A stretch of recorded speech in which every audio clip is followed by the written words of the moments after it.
Gojo Satoru is one of the most iconic and unique anime characters in Jujutsu Kaisen. And no, not because, he has white hair like all the other protagonists that we see in other shows, but it more so has to do with his mindset and how he carries himself as a person. Think about why he was the one, along with Suguru Geto, to accompany Rika and bring her to the vessel. Well, of course he was the strongest, and that was a big component and a major factor that played into him getting the role, but there was something more about his character than just strength, because a character can be very strong, but if they truly don't believe in their abilities and aren't confident in themselves, are they actually strong, or are they limiting their abilities? You probably have a good idea where I'm going with this. It's that Satoru Gojo undoubtedly believes that he is the strongest person. There isn't a shadow of a doubt in his mind that he could not destroy anyone in his path. And yeah, many people will recognize this trait as being narcissistic, and yeah, I would totally agree with that.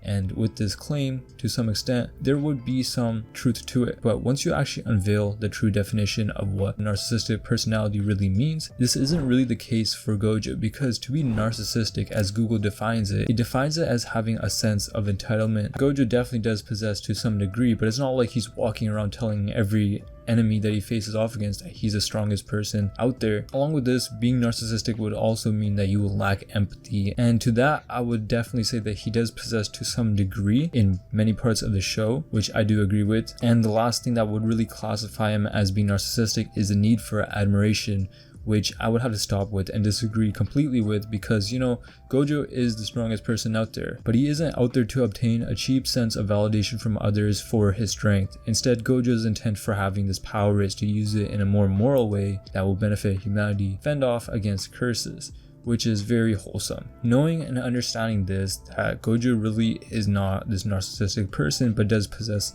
some of the traits of being narcissistic, a critical point in the show was when Gojo ran into Toji and ended up for the first time facing off against an enemy that managed to corner Gojo into defeat. And although this isn't like anything that Gojo had ever encountered before, it really made him question whether he can even call himself the strongest after being at that point. But what does it all mean that even with all the strength in the world, that he can't even protect another individual with it?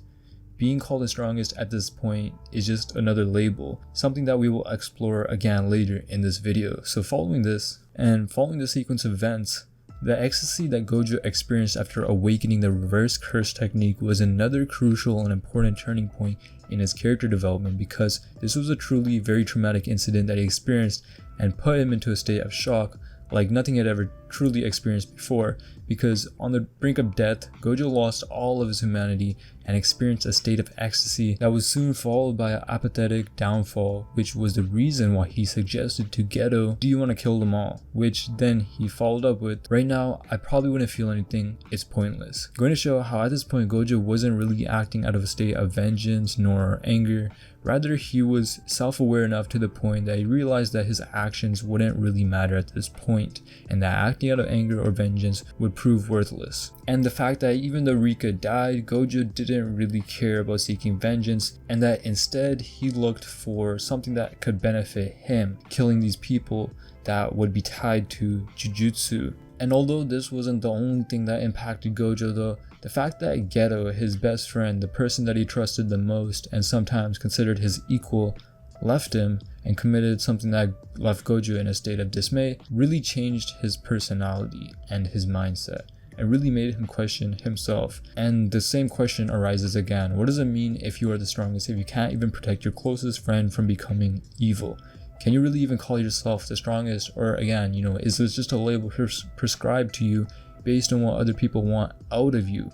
And the reason that this stuck with Gojo so much is because strength is all that Gojo knew growing up.